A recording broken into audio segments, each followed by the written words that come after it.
Do we find any prophet who is asking someone, seeking help from someone?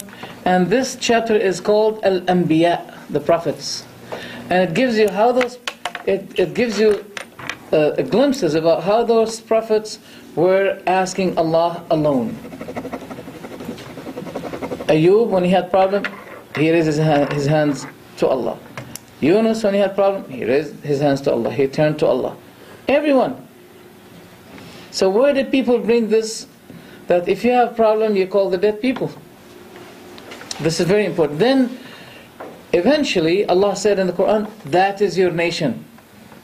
The word nation has great misconception in the dictionary of those activist Muslims today. I'm not talking about the layman people. I'm talking about those activist Muslims. They talk about the importance of the unity of the Ummah. And it's important to have the unity of the Ummah. But what is the Ummah you're talking about? To have unity between those who ask Allah alone, following their prophets, and to be united with those who ask someone beside Allah? That unity is fruitless. That unity is fruitless. That's why I wanted to mention this to you today. Okay, so we start. Before the beginning of the lecture, I'd like that each one of you takes a piece of paper and a pen. Now this side I can see all of them doing this. This side I don't see except one person. Maybe they came lately. It is important that you have a pen and a paper. MashaAllah, the brothers have made good preparation for this. So, if you remember, each one of you remembers any doubt, any question that used to be given to you, knocking your head, giving you a headache, please, give your doubts to me. That's what I use, I do every week.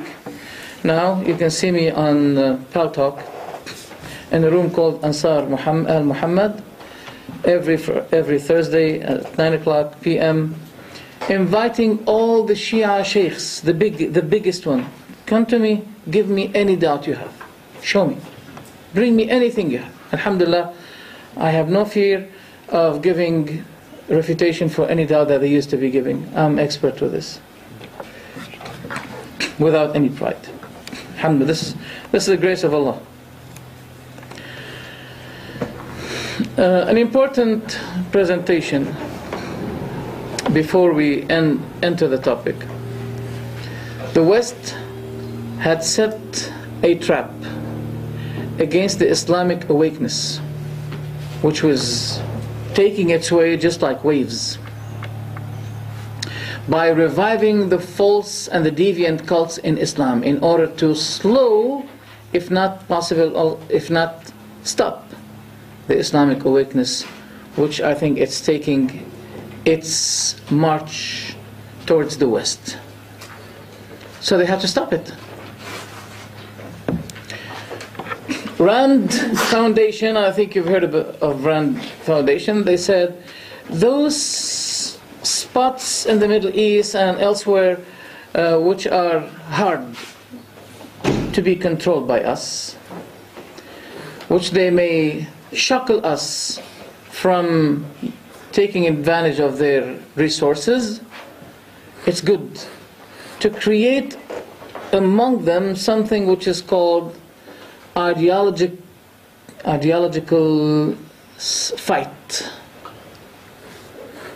fight of doctrines. So they said it, and it is being fulfilled. The Shah was doing good thing to the Americans. He was very good. He was obedient. He was not transgressor. Obedient boy. But why did they get rid of him? Why did they say the Shia Amama is more appropriate than you? He was doing a fine job for them.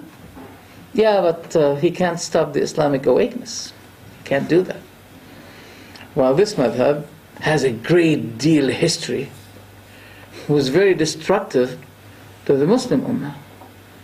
And the Shia never fought for the benefit of the Ummah. Never, ever.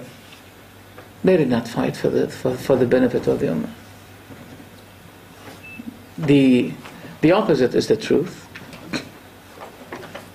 So that's what happened, and we find today, as a result, a lot of cults, and all of the cults you see today, Ash'aris, Mu'tazilis, they are supported by Rafidah. They're supported by them. Salah ad-Din had to do something to stop the Shia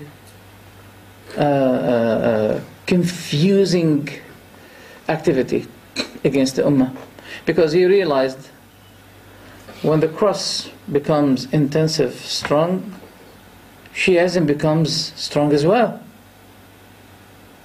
So he had to fight the Fatimi state, and as soon as he got rid of the Fatimi state, he was able to get rid of the Crusaders. It was easy. I'm expert today in Shiism, but I was expert in Christianity, and I was a good person who is a good debater with Christians. I was supposed to be coming here to make a dialogue about Muslim-Christian dialogue, something like this. But why do I have now to leave Christianity aside and talk about this issue? Because of what I told you about Rand Foundation. They said we should be making those people busy within themselves. And as a result, I had to deal with this case. So they made us busy from turning to the outsiders, inviting them for the truth.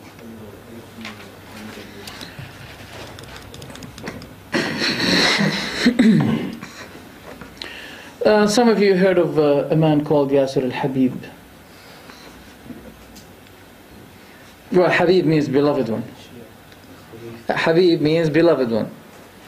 Well, I have nothing to do against his family name, because we're not allowed to ridicule their people's family name at all. But he's not a beloved person. I mean, truly he's not. Finally, alhamdulillah, I saw on his website, Al-Qatra, that he made it clear that the book of Allah is changed. In his website, Al-Qatra, and I have the link, he was asked, and he said, the Sahaba changed the Quran. It's clear. No matter what justification you give it, you have made it clear that the Quran is changed. What is the result? What would be the result of the judgment for those who say that the Quran is changed? Except I gave him fatwa that he is kafir with a degree of very good. Classification, very good. Why didn't I say excellent? Because An-Nur al-Tabrasi, he had a book called Fasl Khitab fi Ithbat Tahrif Kitab Rabb al-Arbab. My new mobile should be switched off, but I forgot.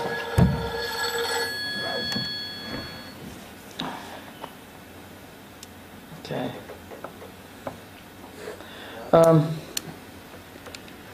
Do something to it when it rings again. Okay, because An-Nur al-Tabrasi, he is an author of a book called Fasl Khitab fi Ithbat Tahrif Kitab Rabb al-Arbab. The proof. Okay, let me answer, because it is a bit important from Saudi Arabia. Yes, he said the title is Proving that the book of the Lord of Lords have been changed. So this one deserves excellent in being kafir. Excellent kafir. But Yasir Habib, very good kafir. He's less.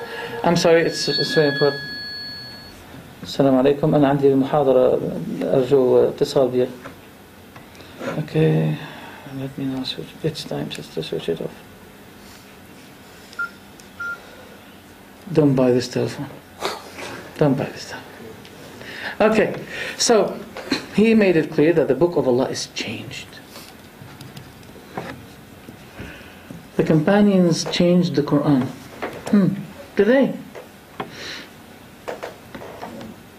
Let's remember 3 verses, very important verses. فَإِنْ آمَنُوا بِمِثْلِ مَا آمَنْتُمْ بِهِ فَقَدْ اهْتَدَوْا. If they believed in what you companions believed in, then they are guided. Do you remember the title, Then I Was Guided? Yeah. Does this match what Allah said in the Quran? The Quran says, if they believed in what you companions believed in, then they are guided. That's number 1.